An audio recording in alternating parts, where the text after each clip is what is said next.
الحمد لله وكفى وسلام على عباده الذين اصطفى.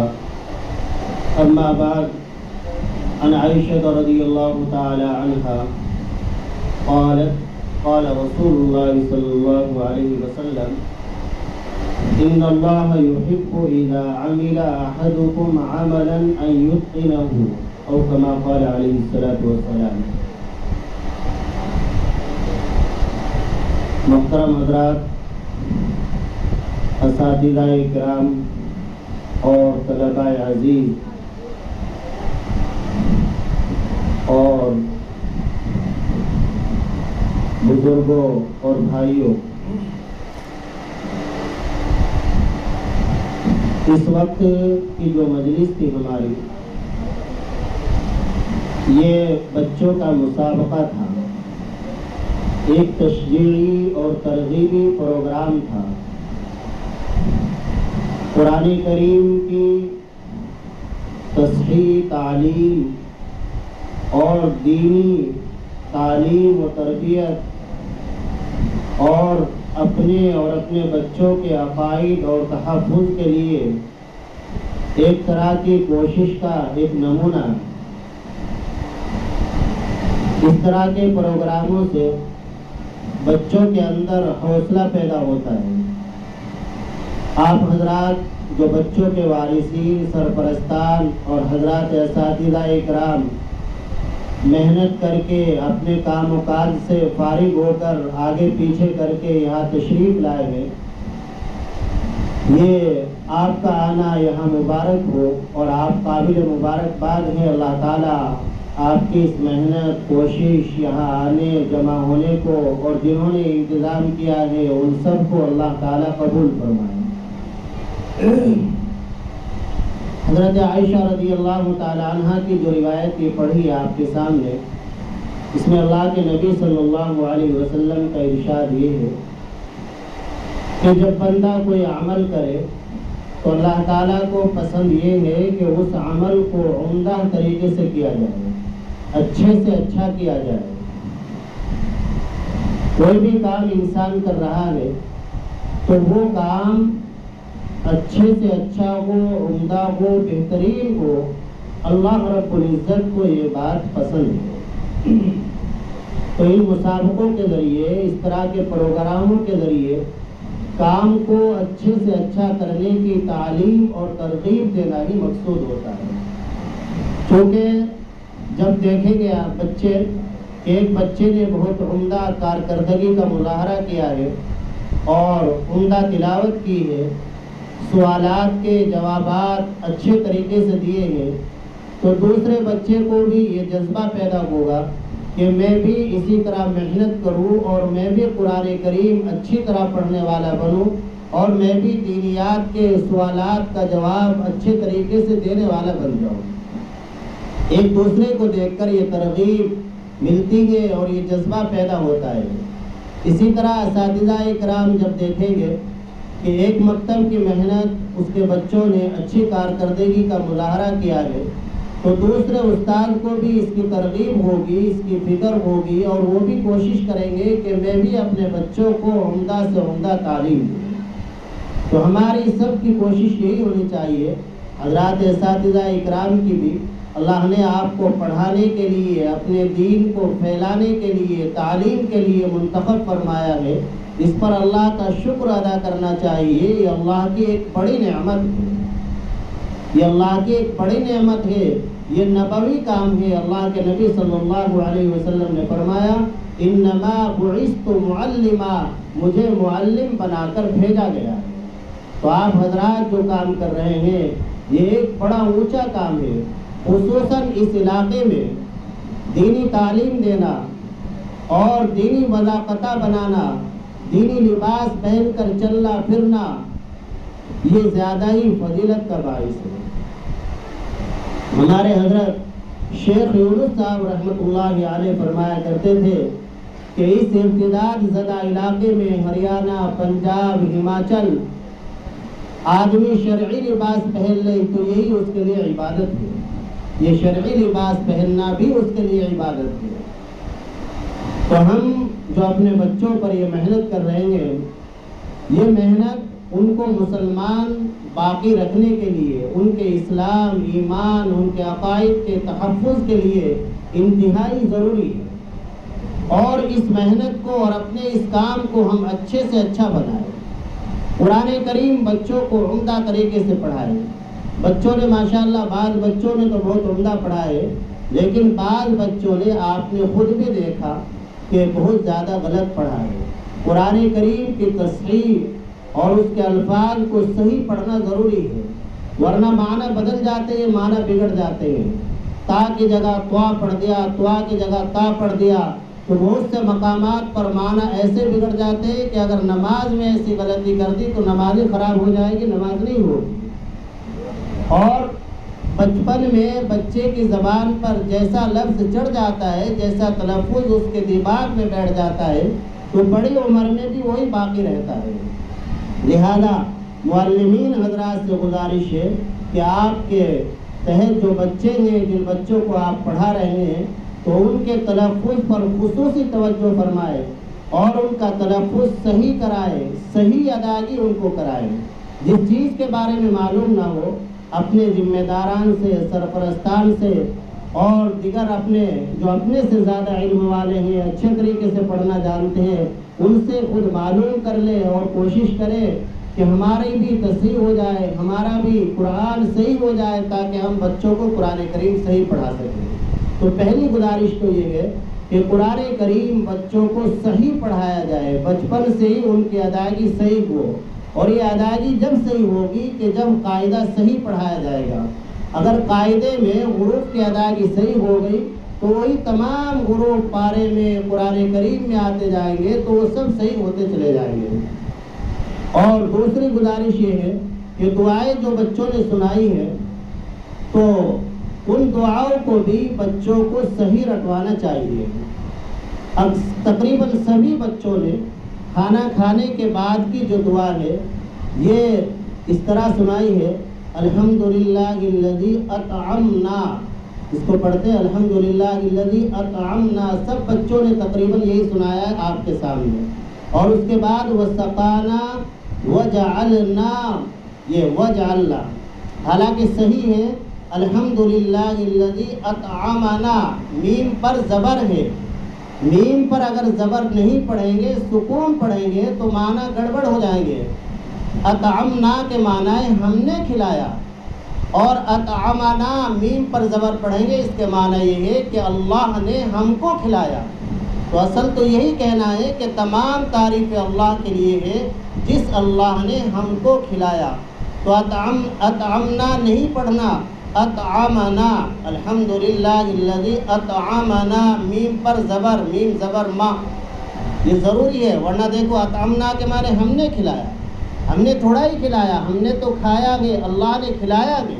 اطعمنا وسقانا وجعلنا کے معنی ہم نے بنایا مسلمان، ہم نے نہیں بنایا، اللہ نے ہم کو مسلمان بنایا۔ تو لام پر زبر پڑھنا بھی لازم ہے، ورنہ یہ معنی بگڑ جائے گا۔ تو دعا اس طرح ہے، الحمدللہ الذی اطعمنا وسقانا وجعلنا، لام پر بھی زبر، وجعلنا، اگر لام پر زبر نہیں پڑھیں گے تو معنی غلط ہو جائیں گے۔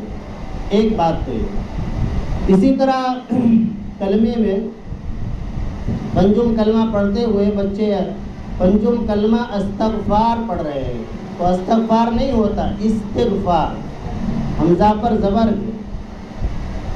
استغفر اللہ ربی من کل ذنب اذنبتہ عمدن، اس کو پڑھتے ہیں، یہ عمدن نہیں، میم پر زبر نہیں، عمدن۔ بچپن سے اگر آپ بچے کو اس طرح اچھی صحیح ادائیگی کرا دیں گے تو پھر بڑا ہو کر وہ غلط نہیں کرے گا، اور اگر بچپن میں اس طرح غلط رٹ لیا تو پھر بڑے سے بڑا بن جائے گا، لیکن وہ بچپن کی جو رٹی ہوئی غلطی ہے وہ باقی رہے گی۔ تو اس کی اصلاح کریں۔ پنجم کلمہ صحیح لفظ ہے کلمہ، ان کی ادائیگی آپ صحیح کرائیں بچوں کی۔ اللہ یہی پسند فرماتے ہیں، میں نے شروع میں ہی حدیث پڑھی، ان اللہ یحب اذا عمل احدکم عملا ان یتقنہ، اللہ تعالیٰ یہ پسند فرماتے ہیں کہ جب بندہ کوئی عمل کرے تو وہ عمل اس کا مضبوط ہونا چاہیے، پختہ ہونا چاہیے، عمدہ ہونا چاہیے، اللہ کو یہ پسند ہے۔ تو کلمہ کہیں، استغفار عمدن کے بجائے عمدن، اور بھی جو اس طرح کی غلطی ہے کتابوں میں دیکھ کر علماء سے معلوم کر کے آپ ان کو صحیح کرانے کی فکر اور کوشش کریں۔ یہ دو باتیں ہو گئی۔ اور تیسری بات یہ ہے کہ ہمارے ان بچوں کی وضاحت بھی اسلامی ہونی چاہیے۔ یہ بچے ہمارے کچھ بھی بنے، انجینئر بنے، ڈاکٹر بنے، پائلٹ بنے، کوئی منع نہیں کرتا ہے، شریعت منع نہیں کرتی ہے، لیکن سب سے پہلے یہ پکے سچے مسلمان بن جائیں، ان کے اندر دین آ جائے، اسلام کیا ہے یہ ان کو معلوم ہو جائے، ہمارے عقائد کیا ہیں وہ عقائد ان کو معلوم ہو جائے، اور ان عقائد کی حفاظت کرنے والے یہ بن جائے۔ اس کے بعد آپ ان کو جس میدان میں چاہیں بھیجیں، انشاءاللہ ان کے ایمان پر پھر کوئی حملہ نہیں کر سکے گا۔ اور اگر بچپن میں اور اس عمر میں جو سیکھنے کی عمر ہے، ہم نے ان کے اندر اسلام، ایمان اور دین اور دینی جذبہ اور عقائد کا تحفظ، یہ سب چیزیں پیدا نہیں کی، تو پھر بعد میں ان کے عقائد پر حملے ہوں گے اور ایمان کا خطرہ ہوگا۔ تو سب سے پہلے آپ اپنے بچوں کو پکا سچا مسلمان بنائیں اور انہیں دینی تعلیم دیں، ان کی دینی تربیت کریں، قرآن کریم کی تعلیم دیں، عقائد کی تعلیم دیں، سنتوں کی تعلیم دیں۔ معلمین سے یہ بھی گزارش ہے کہ آپ ان بچوں کو جس طریقے سے قرآن کریم کی تعلیم دے رہے ہیں، دعائیں یاد کرا رہے ہیں، تو اسی طرح ان کو روز ایک دو سنت بھی یاد کرا دیں، کھانے کی سنتیں، نماز کی سنتیں اور سونے کی سنتیں، پانی پینے کی سنتیں۔ جب ان کی زندگی بچپن سے ہی سنتوں کے مطابق ہوگی تو انشاءاللہ آگے چل کر بھی پھر یہ اپنی زندگی سنتوں کے مطابق ہی گزاریں گے۔ تو بچپن سے ہی ان کے دل و دماغ کے اندر سنت کی محبت پیدا کی جائے، کیونکہ سنتوں کے مطابق جب زندگی ہوتی ہے تو اس زندگی کے اندر سکون ہوتا ہے، خیر و برکت ہوتی ہے، زندگی کے اندر سکون اور خیر و برکت آتی ہے جب سنتوں والی زندگی۔ ہمیں بھی سب کو، پوری امت کو یہی کوشش کرنی چاہیے کہ میرا ہر کام ایسے ہو جیسے میرے نبی نے یہ کام کیا ہے، میرا رہنا سہنا، میرا چلنا پھرنا، کھانا پینا، سونا اٹھنا بیٹھنا، عبادت، تجارت، معاملات تمام کے تمام نبی پاک صلی اللہ علیہ وسلم کی سنت کے مطابق ہو۔ اللہ کے نبی صلی اللہ علیہ وسلم نے ارشاد فرمایا، من احیا سنتی فقد احیانی، جس نے میری سنت کو زندہ کیا اس نے مجھے راحت پہنچائی، ومن احیانی کان معی فی الجنت، اور جس نے مجھے راحت پہنچائی وہ جنت میں میرے ساتھ ہوگا۔ تو امید ہے کہ انشاءاللہ تمام حضرات ان باتوں پر عمل کریں گے۔ اللہ تعالی ہم سب کو عمل کرنے کی توفیق عطا فرمائے۔ جامعہ مظاہر العلوم سہارنپور تقریباً 20-25 سال سے اس مکاتب کی کوشش میں ہے، اور الحمدللہ اس کوشش میں تقریباً 100% کامیابی مل رہی ہے۔ مکاتب اور بھی تنظیمیں چلا رہی ہیں، الحمدللہ اس ایک منظم طریقے سے جو مکاتب مظاہر العلوم چلا رہا ہے وہ اپنی مثال آپ ہے، آپ خود بھی اس فائدے کو محسوس کر رہے ہیں۔ تو یہ مزید اس کی افادیت کو اور اہمیت کو بڑھاتے ہوئے جامعہ مظاہر العلوم کے ذمہ داران نے یہ مسابقے رکھے ہیں، تو مسابقے کے اندر کچھ انعامات بھی بچوں کی حوصلہ افزائی کے لیے طے کیے گئے ہیں۔ چنانچہ انعام تو سبھی کو دیا جائے گا۔ 2 طرح کے انعام ہوتے ہیں، خصوصی انعام، ایک عمومی انعام۔ عمومی انعام تو سبھی بچوں کو دیا جائے گا، 200 روپے ہر مساہم کو، ہر شریک ہونے والے بچے کو دیے جائیں گے۔ ایک بیگ دیا جائے گا جس میں قرآن شریف سے دینی کتابیں ہیں، اور وہ بچے جنہیں آج عمومی انعام دیا جا رہا ہے وہ اس کے لیے کوشش کریں گے کہ انشاءاللہ آگے ہم خصوصی فہرست میں آ جائیں گے۔ ایک مقابلے میں اترے تو ہیں، تو جب آج مقابلے میں اترے ہیں تو کل انشاءاللہ جیت بھی حاصل ہوگی۔ پہلے دن ہی آدمی کو جیت حاصل نہیں ہو جاتی، بار بار ایک چیونٹی اوپر چڑھنا چاہتی ہے، گرتی ہے، پھر چڑھتی ہے، پھر چڑھتی ہے، لیکن وہ ہمت نہیں ہارتی۔ ایک وقت ایسا آتا ہے کہ وہ اپنی منزل مقصود پر پہنچ ہی جاتی ہے۔ تو اسی طرح جن طلباء کو خصوصی انعام سے نوازا جائے گا، جن کے نمبرات زیادہ آئے ہیں، تو وہ بھی اپنی محنت کا سلسلہ جاری رکھیں.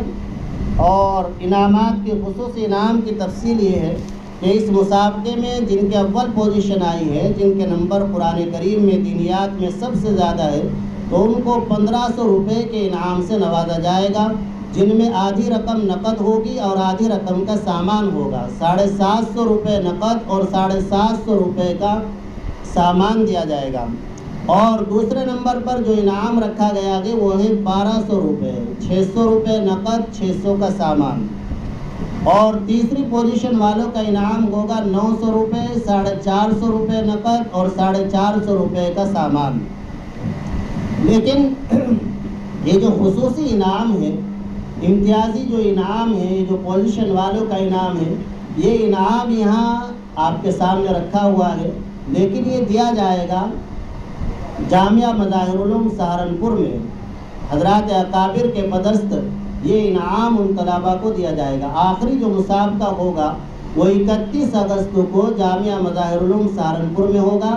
جن بچوں کی یہاں پر اول، دوم، سوم پوزیشن آ رہی ہے، ان بچوں کو ان کے وارثین اور معلمین حضرات لے کر جامعہ مظاہر العلوم سہارنپور پہنچے. وہاں کے نظام کے مطابق جس کے آپ حضرات کو اطلاع کر دی جائے گی، اور پھر وہاں بھی ایک مسابقہ ہوگا. تو یہ انعام تو ان کا پکا ہو ہی چکا ہے. وہاں جو انعام ہوگا، وہاں جو مسابقہ ہوگا، اس میں جس کی اول پوزیشن آئے گی اس کو 3000 روپے کا انعام دیا جائے گا. دوم پوزیشن والوں کو 2400 روپے کا اور سوم پوزیشن والے کو 1800 روپے کا انعام دیا جائے گا. تو ایسا بھی ممکن ہے کہ انہی بچوں میں سے، بلکہ ہوں گے بھی یہی، آپ کے بچے جو یہاں 3 پوزیشن لائے ہیں، اول، دوم، سوم، تو ہو سکتا ہے کہ ان کی وہاں بھی پوزیشن آ جائے، تو ڈبل انعام ہو جائے گا. یہاں اول پوزیشن آئی ہے، 1500 روپے کا انعام یہ ملے گا. اور اس مسابقے میں جو فائنل مسابقہ ہے اس میں اگر اول پوزیشن آئی ہے تو 3000 روپے کا انعام وہ دیا جائے گا. تو ایک بڑا انعام ہو جائے گا. اور انشاءاللہ آگے چل کر پھر اور اس میں ترقی ہوگی. اپنی محنت کو جاری رکھیں.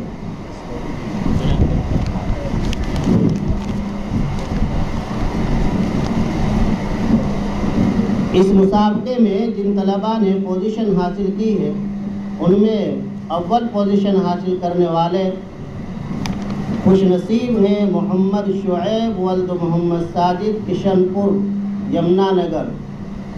معلم صاحب کے لیے بھی قابل مبارکباد، بچے کے والد صاحب کے لیے بھی بڑے قابل مبارکباد ہیں. کون ہے معلم صاحب؟ کشن پور داملہ والے، وہ بھی کھڑے ہو جائیں. ماشاءاللہ معلوم تو ہو. حافظ روشن صاحب پرانے معلم ہیں ہمارے بہت، ان کے والد بھی موجود ہیں. بچے کے کوئی سرپرست آئے ہوں، آنا چاہیے ایسے موقع. انشاءاللہ امید ہے کہ آگے ہمارے اور بچے بھی خوب محنت کریں گے. ہر بچے کی یہ کوشش ہو جیسے اس بچے کے آج اول پوزیشن آئی ہے، انشاءاللہ اگلے مسابقے میں بھی اتنی محنت کروں گا اور اس قابل بنوں گا. کرو گے بھائی انشاءاللہ. دوسری پوزیشن اس مسابقے میں حاصل کرنے والے خوش نصیب ہیں محمد عادل ولد ریاض احمد، کھلو والا، یمنا نگر. حافظ نیک محمد ہے ان کے معلم. ان کے وارث آئے کوئی والد؟ جی اچھا چاہے ان کو بھی کھڑے کر دو. ماشاءاللہ. یہ تیسری پوزیشن حاصل کرنے والے محمد سعد ولد شمشاد علی، مکتب ساڑھورا، یہی کے یہ ہے. ماشاءاللہ بہت مبارک. ان کے معلم ہیں حافظ شمیم صاحب. کن کے بیٹے ہیں؟ ماسٹر جی کے پوتے ہیں. نواز سے اللہ مبارک فرمائے. بہت اچھا. اچھا عمومی نام